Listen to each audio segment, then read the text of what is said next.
إن الحمد لله نحمده ونستعينه ونؤمن به ونتوكل عليه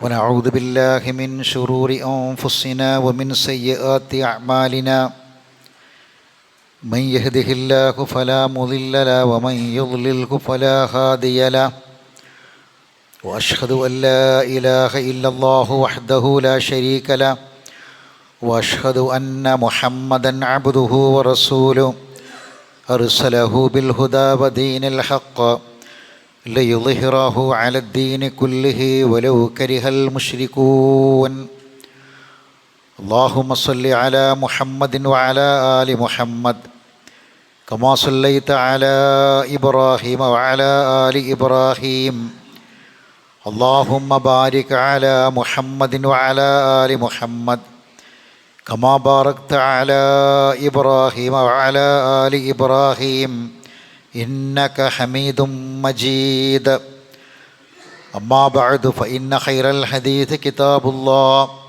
وخير الهدي هدي محمد صلى الله عليه وسلم وشر الأمور محدثاتها وكل محدثة بدعة وكل بدعة ضلالة يا أيها الذين آمنوا اتقوا الله وقولوا قولا سديدا يصلح لكم أعمالكم ويغفر لكم ذنوبكم ومن يطع الله ورسوله فقد فاز فوزا عظيما يا أيها الذين آمنوا اتقوا الله حق تقاته فلا تموتن إلا وأنتم مسلمون أعوذ بالله من الشيطان الرجيم وأن استغفروا ربكم ثم توبوا إليه يمتعكم متاعا حسنا إلى أجل مسمى ويؤتي كل ذي فضل فضله وإن تولوا فإني أخاف عليكم عذاب يوم كبير. ബഹുമാന്യരായ സത്യവിശ്വാസികളെ, വിശ്വാസിനികളെ,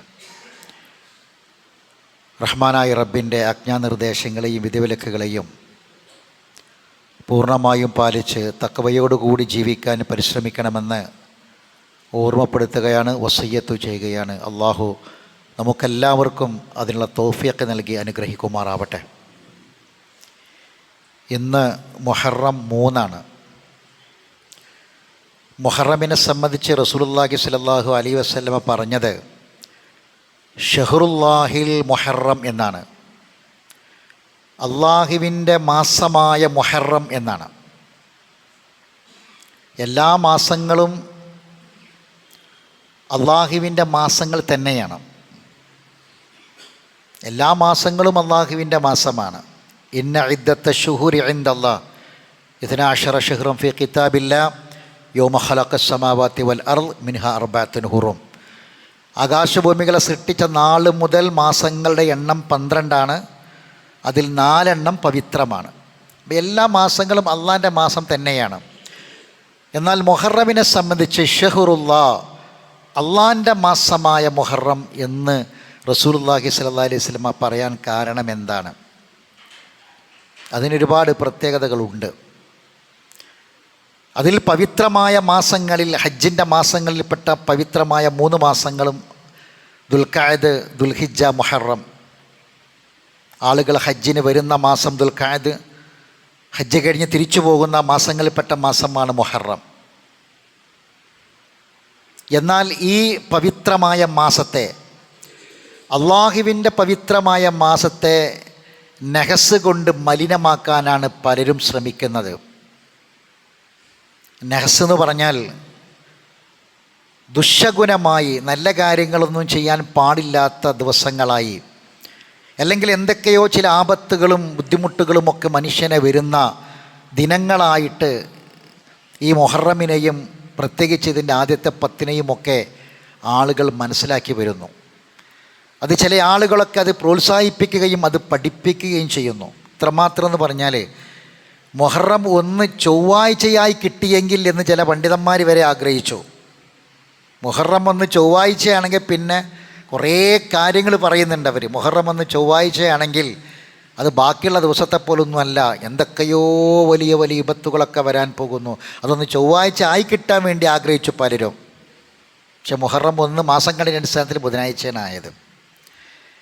അപ്പോൾ ഈ മാസത്തെ നഹസിൻ്റെ മാസമാക്കി കണക്കാക്കുന്നു. അങ്ങനെ ഒരു സംഗതി ഇല്ല. പക്ഷെ ചില കാര്യങ്ങളൊക്കെ നമുക്ക് അനുഭവപ്പെടാം. അതെങ്ങനെ? ഇപ്പോൾ ചില അപകടങ്ങൾ, ചില ദുരന്തങ്ങൾ, ചില വിപത്തുകളൊക്കെ അത് ഓരോ സമയത്തും ഓരോ സന്ദർഭങ്ങളിലും നമ്മളൊക്കെ ജീവിതത്തിൽ വരും. അതിന് ചില പ്രത്യേക മാസമോ സമയമോ കാലമോ ഒന്നുമല്ല. അപ്പോൾ ഇങ്ങനെ അനുഭവപ്പെടുമ്പോൾ ചില വീടുകളിൽ രോഗം തന്നെ, എന്നും രോഗം. ചില ആ വീടുകളിൽ എന്നും അപകടം. ഒരാൾക്ക് അപകടം പറ്റി, ആൾ റെഡി വന്നപ്പോൾ അടുത്താൾക്ക് അപകടം പറ്റി, അത് ശരിയായപ്പോൾ വേറെ ആൾക്ക് അപകടം പറ്റി. ചിലപ്പോൾ വീടിനകത്ത് ഇങ്ങനെ പാമ്പുകളെ കാണുന്നു, ഇങ്ങനെ തുടങ്ങി പലതും. എങ്കിൽ നമ്മളെന്താ ചെയ്യേണ്ടത്? റസൂലുള്ള പറഞ്ഞു, അപ്പോൾ പ്രാർത്ഥിക്കണം. ഇതാ അഹദുക്കും മാ യക്റഹ്. ഇങ്ങനെയുള്ള അനിഷ്ടകരമായ വല്ല കാര്യങ്ങളും കണ്ടാൽ നിങ്ങളത് നഹസാണെന്ന് പറഞ്ഞ് തങ്ങന്മാരെടുത്തേക്കും മൂല്യന്മാരെടുത്തേക്കും കണക്കന്മാരെടുത്തേക്കും ജ്യോത്സ്യന്മാരെടുത്തേക്കും മണ്ടുകയല്ല വേണ്ടത്. മറിച്ച് എന്താ വേണ്ടത്? നിങ്ങൾ പ്രാർത്ഥിക്കണം. എന്താ പ്രാർത്ഥിക്കേണ്ടി? അല്ലാഹുമ്മ ലാ യഅതി ബിൽ ഹസനാതി ഇല്ലാ അൻത വലാ യദ്ഫഉ സയ്യിആതി ഇല്ലാ അൻത വലാ ഹൗല വലാ ഖുവത ഇല്ലാ ബിക. അല്ലാഹുമ്മ ലാ യഅതി ബിൽ ഹസനാതി ഇല്ലാ അൻത. അല്ലാഹുവേ, ഏതൊരു ഹസനത്തും ഏതൊരു നന്മയും എൻ്റെ ജീവിതത്തിലേക്ക് നീയല്ലാതെ മറ്റാരുമല്ല കൊണ്ടുവരുന്നത്. വലാ യദ്ഫഉ സയ്യിആതി ഇല്ലാ അൻത. ഏത് കാലവിപത്തുകളും ഏത് അപകടങ്ങളും ദുരന്തങ്ങളും എന്ത് വിപത്തുകളും എന്ത് സയ്യിആത്തുകളും നീയല്ലാതെ തടുക്കുന്നുമില്ല, നിനക്കല്ലാതെ തടുക്കാനും കഴിയില്ല. വലാ ഹൗല വലാ ഖുവത ഇല്ലാ ബിക. നിന്നെക്കൊണ്ടല്ലാതെ ഒരു ശക്തിയും കഴിവുമില്ല. ഈ പ്രാർത്ഥന പ്രാർത്ഥിക്കുക വേണ്ടത്. അതല്ലാതെ ഈ മാസത്തെ ഒരു ഭയത്തോടെ പേടിയോടെ കാണുകയല്ല വേണ്ടത്. സഹോദരങ്ങളെ, ഈ മാസം സത്യവിശ്വാസികൾക്ക് ചില ഗുണപാഠങ്ങൾ നൽകുന്നുണ്ട്. എന്താണ് ആ ഗുണപാഠം? ഒരു പുതിയ വർഷമാണ് ഈ മാസത്തോടെ പിറക്കുന്നത്. 1448 ഹിജറ. പലപ്പോഴും നമുക്കതിൻ്റെ കൊല്ലം പോലും, ഇതേതാ കൊല്ലം എന്ന് വെച്ചാൽ 2026 നമ്മളത് പറയും. എന്നാൽ ഹിജറ ഏതാന്ന് ചോദിച്ചാൽ നമ്മളിങ്ങനെ തപ്പും. 1400 എന്ന് പറയും നമ്മൾ. അതുപോലും നമുക്കറിയില്ല. പക്ഷേ നമ്മുടെ ആയുസ് നിശ്ചയിക്കപ്പെട്ട വർഷം ഇതാണ്. 2026 27 ജനുവരി ഫെബ്രുവരി ഒന്നല്ല. നമ്മുടെ ആയുസ് അല്ലാഹു നിശ്ചയിക്കപ്പെട്ടിട്ടുള്ള മാസവും വർഷവും ഇതാണ്. ഇത് നമ്മൾ അറിയണ്ടേ? അപ്പോൾ ഇതിൽ ഏറ്റവും പ്രധാനപ്പെട്ട നമ്മൾ മനസ്സിലാക്കേണ്ട കാര്യത്തിൽ ഒന്നാമത്തെ കാര്യം, നമ്മൾ മരണത്തിലേക്ക് അടുക്കുന്നു എന്നുള്ളതാണ്. അത് നമ്മളെല്ലാവർക്കും അറിയാം. ഒരു കൊല്ലം പിന്നിട്ടാൽ ആയുസ് ഒരു വർഷം പോയി, ആയുസ് ഒരു വർഷം പോയാൽ മരണത്തിലേക്ക് അടുക്കുന്നു. ഇത് നമുക്കെല്ലാവർക്കും അറിയാം, ഒന്നാമത്തെ കാര്യം. എന്നാൽ ഇതിലും അപ്പുറം രണ്ടാമത്തെ ഒരു കാര്യമുണ്ട്. അത് പലപ്പോഴും നമ്മൾ വിസ്മരിക്കുക. ഒരു വർഷം കഴിയുമ്പോൾ നമ്മൾ ആയുസ്സിൽ നിന്നൊരു വർഷം പിന്നിട്ടു എന്ന് നമുക്കറിയാം, മരണത്തിലേക്ക് അടുക്കുന്നു നമുക്കറിയാം. പക്ഷേ അതിലപ്പുറം ഒരു കാര്യം മറന്നു പോകുന്നു. അതെന്താണ്? നമുക്ക് പോകാനുള്ള ലോകത്തേക്ക് ചെയ്യാനുള്ള അമലുകൾക്കുള്ള അവസരം കുറയുന്നു എന്ന കാര്യമാണ്. അമലുകൾക്കുള്ള അവസരം നഷ്ടപ്പെട്ടുകൊണ്ടിരിക്കുന്നു എന്ന തിരിച്ചറിവാണ് സഹോദരങ്ങളെ ഏറ്റവും പ്രധാനപ്പെട്ടത്. ആ ബോധം നമ്മുടെയൊക്കെ ഉള്ളിലുണ്ടാകണം. നോക്കൂ, നിങ്ങൾ സ്വഹാബത്തൊക്കെ കരഞ്ഞത് എന്തിനാ?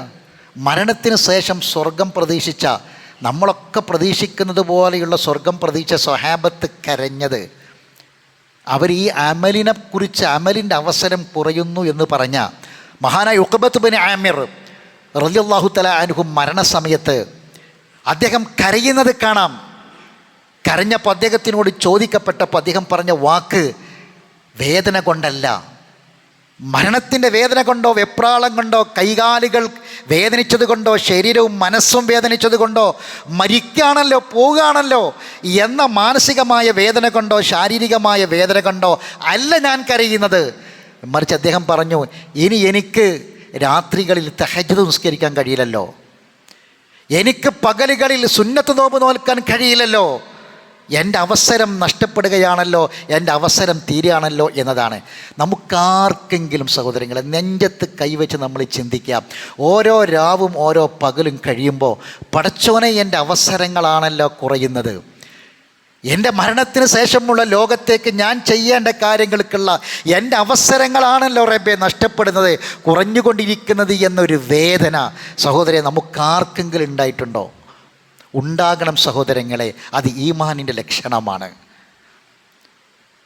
അപ്പോൾ ഒരു പുതിയ വർഷം പിറക്കുമ്പോൾ നമ്മൾ മനസ്സിലാക്കേണ്ടത് എന്തെങ്കിലും കാലവിപത്തും അപകടം ഇതൊന്നുമല്ല നമ്മൾ ചിന്തിക്കേണ്ടത്. പടച്ചോനെ, ഒരു പുതിയ മാസം മുഹറം വന്നു, ഒരു പുതിയ വർഷമാണ് ഇതോടുകൂടി കഴിഞ്ഞു പോയത്. ഒരു പുതിയ വർഷം കഴിയുകയും ഒരു പുതിയ വർഷം പിറക്കുകയുമാണ് ചെയ്തത്. എൻ്റെ അവസരങ്ങൾ കുറയുകയാണല്ലോ എന്ന ചിന്തയാണ് സഹോദരങ്ങളെ നമുക്ക് വേണ്ടത്. ഏത് കാലത്തും ജീവിച്ചവർക്ക് നൽകപ്പെട്ട ചില നിർദ്ദേശങ്ങളുണ്ട്. ആയുസ് കൂടിയ ആളുകൾക്കും ആയുസ് കുറഞ്ഞ ആളുകൾക്കൊക്കെ ഈ ഭൂമിയിൽ പല ടൈപ്പ് മനുഷ്യന്മാർ ജീവിച്ചിട്ടുണ്ട്. 1000 കൊല്ലം അതിലധികം ആയുസ് നൽകപ്പെട്ട മനുഷ്യന്മാർ ജീവിച്ച മണ്ണാണ് ഈ ഭൂമി. 1000 നൂഹ് നബി മാത്രമല്ല, 950 കൊല്ലം നൂഹ് നബി പ്രബോധനം ചെയ്തു. പ്രബോധനം മാത്രം. അപ്പോൾ ആയുസ് എത്ര ഉണ്ടാകും? അങ്ങനെ ജീവിച്ച മനുഷ്യന്മാരുണ്ട്. ഏറ്റവും ആയുസ് കുറഞ്ഞ നമ്മൾ 60-70.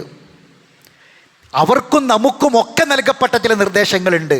റഹ്മാനായ റബ്ബ് ഈ ഭൂമിയെ പടച്ച് മനുഷ്യനെ പടച്ച് കാലാകാലഘട്ടങ്ങൾ മനുഷ്യന്മാർക്ക് നൽകിയ നിർദ്ദേശങ്ങളുണ്ട്. ആ നിർദ്ദേശങ്ങൾ ഓരോന്നും നമ്മൾ അറിഞ്ഞേ പറ്റൂ.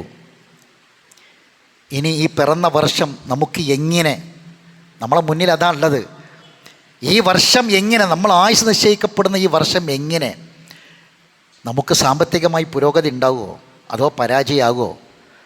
നമ്മളെ രോഗം, ആരോഗ്യം, മക്കൾ, കുടുംബം, ഇങ്ങനെ തുടങ്ങി ഓരോ കാര്യത്തെക്കുറിച്ചും ഈ ഒരു പുതിയ വർഷത്തിൽ ഞാൻ എങ്ങനെ, ഒരു കാര്യം ഉറപ്പാണ്, ഒരു കാര്യം നമുക്ക് ബേക്കുക. കച്ചവട ലാഭം ഉണ്ടാകാം, പുതിയ കച്ചവടങ്ങൾ തുടങ്ങാം, പല സംഭവങ്ങളുണ്ടാകാം, പല പുരോഗതിയും ഉണ്ടാകാം. പക്ഷെ ഒരു കാര്യം നമുക്കെല്ലാവർക്കും ബേക്കുക. അതെന്താണ്? ആഫിയത്താണ്. ഇത് നമ്മൾ വളരെയധികം ഗൗരവത്തോടെ നമ്മൾ ചിന്തിക്കണം. മരണവും സമ്പത്തും സാമ്പത്തിക നഷ്ടവും അങ്ങനെ തുടങ്ങി പലതും നമുക്ക് വരാം. ആഫിയത്തിൻ്റെ കാര്യത്തിൽ നമ്മൾ പിന്നോട്ടായിരിക്കും പോവുക.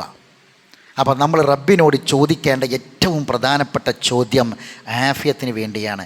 പ്രാർത്ഥനകളുടെ മര്യാദകളാണ് നമ്മൾ പറഞ്ഞു വരുന്നത്. ആ പ്രാർത്ഥനകളുടെ മര്യാദകളിൽ 9 നമ്മൾ പറഞ്ഞു കഴിഞ്ഞു. 10ാമത്തെ മര്യാദയായിട്ട് പണ്ഡിതന്മാർ എണ്ണിയത് അദ്ദുആഉ ബിൽ ആഫിയ എന്ന. സുബ്ഹാനല്ലാഹ്, പണ്ഡിതന്മാർ എണ്ണാണ് 10ാമത്തെ ദുആയുടെ ആദാബ് ആഫിയത്തിന് വേണ്ടി പ്രാർത്ഥിക്കുക എന്നത് മര്യാദ ആയിട്ടാണ് പറഞ്ഞത്, പ്രാർത്ഥനയുടെ അദബായിട്ടാണ് പറഞ്ഞത്. അദ്ദുആഉ ബിൽ ആഫിയ, ആഫിയത്തിന് വേണ്ടി പ്രാർത്ഥിക്കണമെന്ന്. എന്താണത് പറയാൻ കാരണം? റസൂലുള്ളാഹി സ്വല്ലല്ലാഹു അലൈഹി വസല്ലമയുടെ അടുക്കൽ വന്നിട്ട് പിന്നെ അബ്ബാസ് റളിയല്ലാഹു തആല അൻഹു വന്ന് ചോദിക്കുന്നൊരു ചോദ്യമുണ്ട്. റസൂലെ, എനിക്ക് എന്തെങ്കിലും ഒന്ന് പഠിപ്പിച്ചു തരണം റസൂലെ, പ്രാർത്ഥിക്കാൻ എനിക്ക് അല്ലിംനി ഷൈഅൻ അസ്അലുല്ലാഹ അസ്സ വജല്ല, അള്ളാഹിനോട് ചോദിക്കാൻ എനിക്ക് എന്തെങ്കിലും ഒരു കാര്യം പറഞ്ഞു തരണമെന്ന് പറഞ്ഞു. അപ്പോൾ റസൂലുള്ളാഹി സ്വല്ലല്ലാഹു അലൈഹി വസല്ലം പറഞ്ഞു, നീ സലില്ലാഹൽ ആഫിയ, അള്ളാഹിനോട് ആഫിയത്ത് ചോദിച്ചോന്ന് പറഞ്ഞു. അങ്ങനെ ഫമക്കസ്തു അയ്യാമൻ, കുറച്ച് ദിവസങ്ങളൊക്കെ കഴിഞ്ഞപ്പോൾ സുമ്മ ജിഇതു, പിന്നെ ഞാൻ നബിയുടെ അടുക്കൽ ചെന്നൊരു ചോദ്യം ചോദിച്ചു, യാ റസൂലല്ലാഹ് അല്ലിംനി ഷൈഅൻ. അപ്പോഴും റസൂൽ പറഞ്ഞു, സലില്ലാഹൽ ആഫിയ ഫിദ്ദുനിയ വൽ ആഖിറ, ദുനിയാവിലും ആഖിറത്തിലും ആഫിയത്ത് ചോദിച്ചോ എന്ന് പറഞ്ഞു. മറ്റൊരു ഹദീസിൽ കാണാം, അബ്ബാസ് റളിയല്ലാഹു തആല എന്നെ വിളിച്ചിട്ട് തന്നെ റസൂൽ പറയാണ്, യാ അബ്ബാസ് യാ അമ്മി റസൂലില്ല അക്സിറു ദുആ ബിൽ ആഫിയ. മറ്റൊരു റിപ്പോർട്ടിൽ അക്സിർ മിന ദുആ ബിൽ ആഫിയ, പ്രാർത്ഥനയിൽ നിന്ന് ആഫിയത്തിന് വേണ്ടി ധാരാളമായി നീ ചോദിച്ചു കൊണ്ടിരിക്കണം എന്ന് നബി സല്ലല്ലാഹു അലൈഹി വസല്ലം അദ്ദേഹത്തിനോട് പറഞ്ഞു. അബൂബക്കർ സിദ്ദീഖ് റളിയല്ലാഹു തആല അൻഹു റിപ്പോർട്ട് ചെയ്ത ഹദീസിൽ കാണാം, അൻ അബീ ബക്കറിൻ സിദ്ദീഖ് റളിയല്ലാഹു അൻഹു റസൂലുള്ളാഹി സ്വല്ലല്ലാഹു അലൈഹി വസല്ലം ഖാല സലുല്ലാഹൽ അഫ്വ വൽ ആഫിയ, നിങ്ങൾ അള്ളാഹിനോട് അഫ്വും ആഫിയത്തും ചോദിക്കണം. ഫഇന്ന അഹദൻ ലം യുഅത ബഅദൽ യഖീൻ ഖൈറൻ മിനൽ ആഫിയ, യക്കീനിന് ശേഷം ഒരാൾക്ക് ആഫിയത്തിനോളം ഖൈറായ ഒന്നും നൽകപ്പെട്ടിട്ടില്ല. എന്താ യക്കീന്? യക്കീന് മരണമാണ്.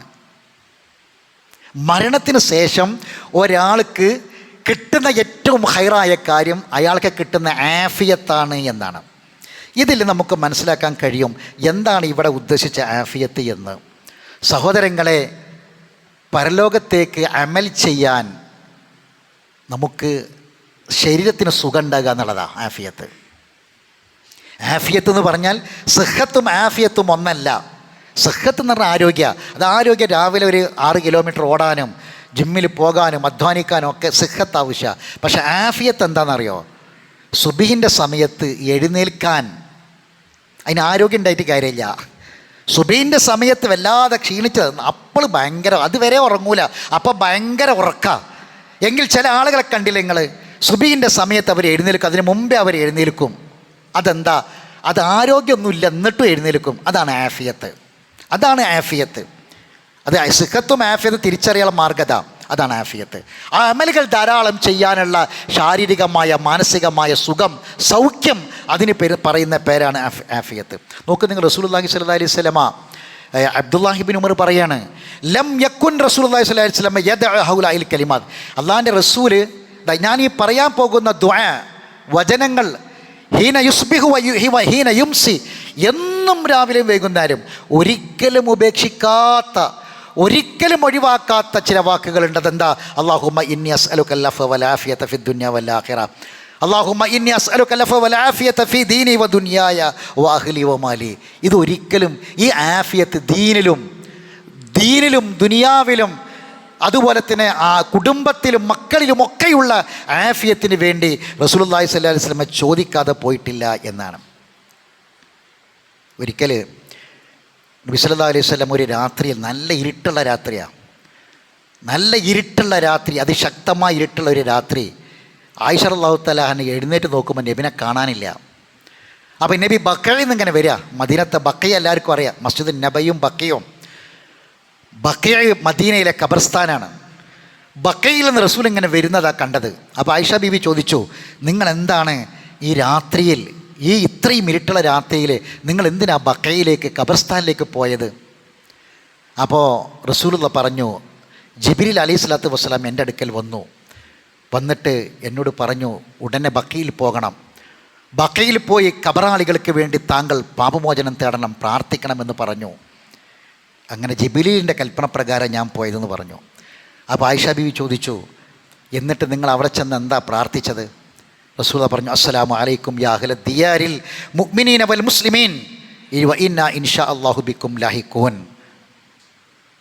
മുസ്ലിമീങ്ങളും മുഅ്മിനീങ്ങളുമായ ഈ ഖബർസ്ഥാനിലെ ഈ വീട്ടിലെ ആളുകളെ നിങ്ങൾക്ക് അല്ലാഹുവിൻ്റെ രക്ഷയുണ്ടാകട്ടെ, ഇൻഷാ അല്ലാഹ് ഞങ്ങളും നിങ്ങളുടെ കൂടെ വന്നു ചേരും. അൻതും ലനാ ഫറത്ത് വനഹ്നു ലക്കും തബ. നിങ്ങൾ ഞങ്ങളെ മുന്നേ പോയി, ഖബർസ്ഥാനിൽ ചെന്ന് പറയേണ്ടതായി പറയണത്, നിങ്ങൾ ഞങ്ങളെ മുന്നേ പോയി, വാപ്പയും ഉമ്മയും മക്കളും പലരും ഉണ്ടാകും അവിടെ. വനഹ്നു ലക്കും തബ, ഞങ്ങൾ നിങ്ങളെ പിന്നാലെ വരാനുള്ളതാണ്. നസ്അലുല്ലാഹ ലനാ വലക്കും അൽ ആഫിയ, നിങ്ങൾക്കും ഞങ്ങൾക്കും അള്ളാഹുവിൻ്റെ ആഫിയത്തിനെ ചോദിക്കുന്നു. അല്ലാഹുമ്മ ഇഗ്ഫിർ ലഹും അല്ലാഹുമ്മ വർഹംഹും, അള്ളാഹുവെ പുറത്തു കൊടുക്കുക, കാരുണ്യം കാണിക്കുക. ഇത് പ്രാർത്ഥിക്കണം എന്നാ. ഈ പ്രാർത്ഥന നമ്മൾ കേൾക്കും. മറ്റൊരു കാര്യം കൂടി ചിന്തിക്കാം. നമ്മളെ വാപ്പാനും ഉമ്മാനും ഒക്കെ ഖബറടക്കിയ ഖബർസ്ഥാനികൾ ഒരു പക്ഷേ നമ്മൾ ജുമാക്ക് വരണ ഈ പള്ളിയിലാവണമെന്നില്ല. അപ്പോൾ വാപ്പാനും ഉമ്മാനും ഖബറടക്കിയ ജുമാഅത്ത് പള്ളിയിൽ പോകുന്ന ആളുകൾക്ക് മാത്രമാണ് അവിടെ വാപ്പാനും ഉമ്മാനും ഖബറിലൊക്കെ ഒന്ന് പോവുക എന്ന് ആരും വിചാരിക്കണ്ട. ഇവിടുന്ന് ജുമാ കഴിഞ്ഞ് പിരിഞ്ഞാലും ഈ റൂട്ടിൽ വെറുതെ ഇങ്ങനെ നിന്ന് വർത്തമാനം പറഞ്ഞ നേരം കൊണ്ട് വാപ്പാനും ഉമ്മാൻ്റെയൊക്കെ ഖബർ അപ്പുറത്തോ ഉണ്ടെങ്കിൽ അവിടെ ഒന്ന് പോയി സലാം പറഞ്ഞ് പ്രാർത്ഥിക്കണത് ഏറ്റവും ഹൈറായ കാര്യമാണ്. അതുകൊണ്ട് മാതാപിതാക്കൾക്ക് അവിടെ ബർസഖിൽ വല്ലാത്ത ആശ്വാസം കിട്ടും, വല്ലാത്ത സമാധാനം അവർക്കവിടെ കിട്ടും. അത് നമ്മൾ മറന്നു പോകരുത്. ശരി, അപ്പോൾ ഇവർ പ്രാർത്ഥിച്ച പ്രാർത്ഥനയിലുള്ളത് എന്താ? നബി പ്രാർത്ഥിച്ച പ്രാർത്ഥന ഞങ്ങൾക്കും അവർക്കും ആഫിയത്തിനെ ചോദിക്കുന്നു.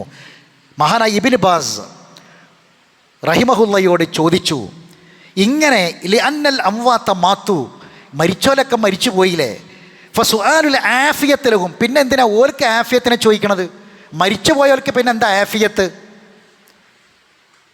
മാതായാഹിനി എന്താ അതുകൊണ്ട് ഉദ്ദേശിക്കുന്നത്? അദ്ദേഹം പറഞ്ഞു, സലാമത്തഹും മിൻ ഹൈത്തുൽ ആഖിബ, അവരുടെ ഇവർ ജീവിക്കുന്ന ഇന്നത്തെ ഒരു ജീവിതമുണ്ടല്ലോ, ബർസഖിലെ ജീവിതം, ആ ആഖിബത്തുണ്ടല്ലോ, ഇത് കഴിഞ്ഞു പോയ അവിടെ അവർക്ക് സലാമത്ത് കിട്ടാൻ, രക്ഷ കിട്ടാനാണ്, ആ ആഫിയത്താണ് അവർക്ക് വേണ്ടി ചോദിക്കുന്നത് എന്നതാണ്. അപ്പോൾ സഹോദരങ്ങളെ, നമ്മൾ ചോദിക്കേണ്ട ഈ മുഹറത്തിൽ ഈ ഒരു സമയത്ത് നമ്മളെ മനസ്സിലുണ്ടാണ് എപ്പോഴും നമ്മൾ അള്ളാഹിനോട് ആഫിയത്തിനെ ചോദിക്കുക. അത് പ്രാർത്ഥനയുടെ മര്യാദകളിൽ കൂടി പെട്ടതാണ്.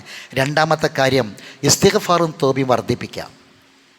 എന്താണ് ഇസ്തിഗ്ഫാറും തൗബയും തമ്മിൽ വല്ല വ്യത്യാസമുണ്ടോ? ഇസ്തിഗ്ഫാർ എന്ന് പറഞ്ഞാൽ നമ്മൾ മനസ്സിലാക്കി വെച്ചത് പാപമോചനം, പുറത്തുണ്ട പടച്ചോനെ, പാപങ്ങൾ പൊറുക്കാൻ.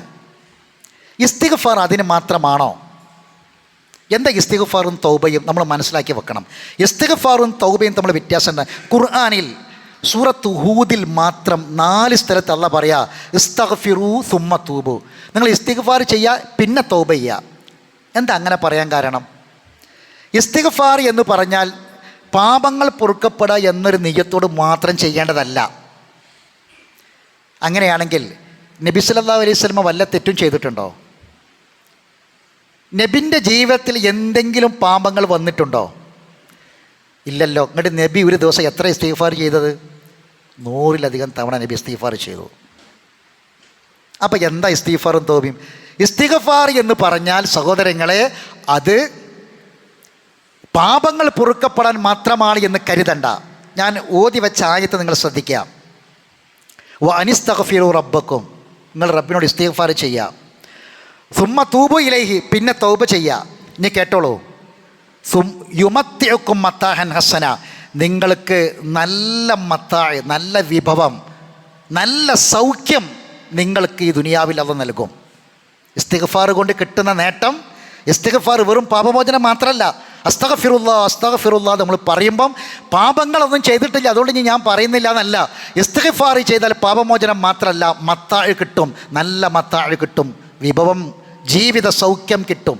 ഈ പുതിയ വർഷത്തിൽ നമുക്ക് വേണ്ടതാ മത്താഅൻ ഹസന. ഇസ്തിഗ്ഫാർ ചെയ്താൽ നിങ്ങൾക്ക് മത്താഅൻ ഹസന കിട്ടും, നല്ല ജീവിത സൗഖ്യം കിട്ടും. ഇലാ അജലി മുസമ്മ, കാലാകാലില്ല, ഒരു അജലി വരെ കിട്ടും, ഒരു അവധി ഉണ്ടല്ലോ, അതുവരെ കിട്ടും. വയൂത്തി കുല്ലദീ ഫളിൻ ഫളിലഹു, ഉദാര മനസ്ഥിതിയുള്ള എല്ലാവർക്കും അതിൽ നിന്ന് ഫളിൽ നൽകപ്പെടും.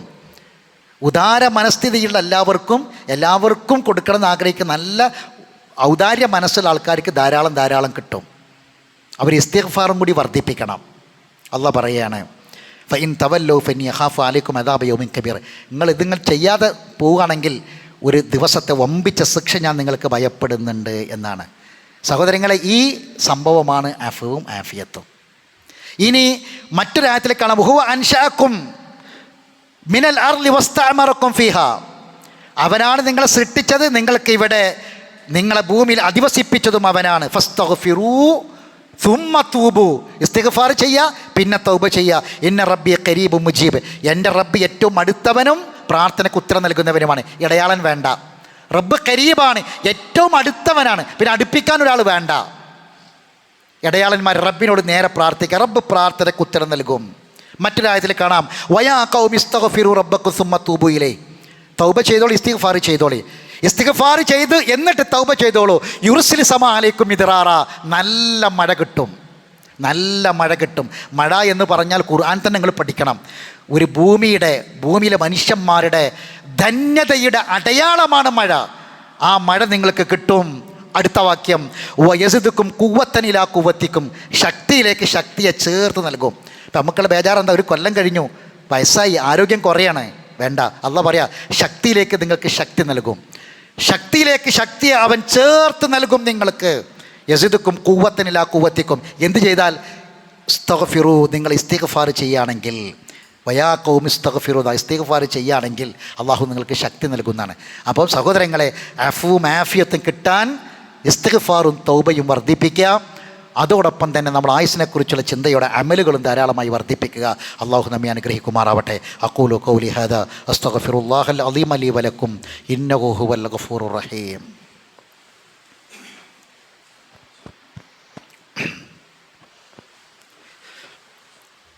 അൽഹംദുലില്ലാഹി റബ്ബിൽ ആലമീൻ വസ്സലാത്തു വസ്സലാമു അലാ അഷ്റഫിൽ അംബിയാഇ വൽ മുർസലീൻ നബിയ്യിനാ മുഹമ്മദിൻ വഅലാ ആലിഹി വഅസ്ഹാബിഹി അജ്മഈൻ, അമ്മാ ബഅദ്. അയ്യുഹന്നാസ് ഇത്തഖുല്ലാഹ ഇബാദല്ലാഹ്, അള്ളാഹുവിൻ്റെ വിധിവിലക്കുകളെ സൂക്ഷിക്കണമെന്ന് ഒരിക്കൽ കൂടി ഓർമ്മപ്പെടുത്തുകയാണ്. ഇൻഷാ അള്ളാഹ് വരുന്ന വ്യാഴം വെള്ളി ദിവസങ്ങളിലാണ് മാസം കണ്ടതിൻ്റെ അടിസ്ഥാനത്തിൽ മുഹറം 9-10 നബി സല്ലല്ലാഹു അലൈഹി വസല്ലമ നോൽക്കാൻ വേണ്ടി കൽപ്പിക്കുകയും ചെയ്ത നോമ്പാണ്. റമദാനിന് ശേഷം ഏറ്റവും അഫ്ളലായ നോമ്പാണ് മുഹറം മാസത്തിലെ നോമ്പ് എന്ന് മനസ്സിലാക്കണം. അതോടൊപ്പം അതിനൊരു പ്രത്യേകത കൂടിയുണ്ട്. മുഖാലഫത്തുൽ യഹൂദ്, അതിൽ ചില വിഷയങ്ങൾ പ്രത്യേകമാണ്. ഇതിലും മുഖാലഫത്തുൽ യഹൂദുണ്ട്. യഹൂദികളോട് ജൂതന്മാരോട് വ്യത്യസ്തമാവുക എന്നതുണ്ട്. അതുകൊണ്ട് 10 മാത്രമല്ല 9 നോൽക്കുക. ഇനി ഒരാൾക്ക് 9 നോൽക്കാൻ കഴിഞ്ഞില്ലെങ്കിൽ പണ്ഡിതന്മാർ പറഞ്ഞു 11 കൂടി അവർക്ക് 10ഉം 11ഉം നോൽക്കുക. അങ്ങനെ ഒരു മുഖാലഫത്ത് ഉണ്ടാകണമെന്നാണ്. പവിത്രമായ മാസം എന്ന നിലക്ക് ഈ മാസത്തിൽ നോമ്പ് നമുക്ക് വർദ്ധിപ്പിക്കാം. എന്നാൽ മുഹറം 1 മുതൽ 10 വരെ ഇതേ നോമ്പിൻ്റെ ഇതേ ശ്രേഷ്ഠതയുണ്ട് എന്ന നിലക്ക് നമ്മൾ നോൽക്കാൻ പാടില്ല. എന്നാൽ മുത്തലക്കായ നോമ്പ് എന്ന നിലക്ക് നമുക്ക് ഈ മാസം നോമ്പുകൾ വർദ്ധിപ്പിക്കാൻ കൽപ്പിക്കപ്പെട്ടതിൻ്റെ അടിസ്ഥാനത്തിൽ ഈ മാസത്തിൽ നമുക്ക് നോമ്പുകൾ നോക്കാം. നബി സല്ലല്ലാഹു അലൈഹി വസല്ലമ റമദാൻ അല്ലാത്തൊരു മാസവും പൂർണ്ണമായി നോമ്പ് അനുഷ്ഠിച്ചിട്ടില്ല. ആ കാര്യം കൂടി നമ്മളിലേക്ക് ചേർത്ത് മനസ്സിലാക്കുക. അല്ലാഹു സുബ്ഹാനഹു വ തആല ഏറ്റവും ഖൈറായ അമലുകളിലേക്ക് ധൃതി കാണിക്കാനുള്ള തൗഫീഖ് നൽകി നമ്മെ എല്ലാവരും അനുഗ്രഹിക്കുമാറാവട്ടെ. അറിവില്ലായ്മ കൊണ്ട് വന്നുപോയ തെറ്റുകുറ്റങ്ങൾ അല്ലാഹു വിട്ടുപുറത്ത് മാഫാക്കി തരട്ടെ. മരണപ്പെട്ടവർക്ക് അല്ലാഹു മഗ്ഫിറത്തും റഹ്മത്തും പ്രദാനം ചെയ്യുമാറാവട്ടെ. അവരെ ബർസഖ് അല്ലാഹു വിശാലമാക്കി കൊടുക്കട്ടെ. രോഗികളായ ആളുകൾക്ക് അല്ലാഹു രോഗശമനം പ്രദാനം ചെയ്യുമാറാവട്ടെ. അല്ലാഹു മുഗ്ഫിറുൽ മുഅ്മിനീന വൽ മുഅ്മിനാത്ത് വൽ മുസ്ലിമീന വൽ മുസ്ലിമാത്ത് വഅഹ്യാഹും മിൻഹും വൽ അംവാത്ത് ഇന്നക മുജീബുദ് ദഅവാതി യാ ഖാദിൽ ഹജാത്ത്. അല്ലാഹുമ്മ അജ്രിനാ മിനൻ നാർ, അല്ലാഹുമ്മ ആതിഖ് റിഖാബനാ മിനൻ നാർ, അല്ലാഹുമ്മ ഇശ്ഫി മർളാനാ വ മർളൽ മുസ്ലിമീൻ, അല്ലാഹുമ്മ അർഹം മൗതാനാ വ മൗതൽ മുസ്ലിമീൻ, അല്ലാഹുമ്മ അഇസ്സൽ ഇസ്ലാമ വൽ മുസ്ലിമീൻ വഅദിൽ ശിർക വൽ മുശ്രിക്കീൻ വദമ്മർ أعداءك وأعداء الدين. ربنا آتنا في الدنيا حسنة وفي الآخرة حسنة وقنا عذاب النار. ربنا تقبل دعاءنا إنك أنت السميع العليم وتب علينا إنك أنت التواب الرحيم. وآخر دعوانا أن الحمد لله رب العالمين.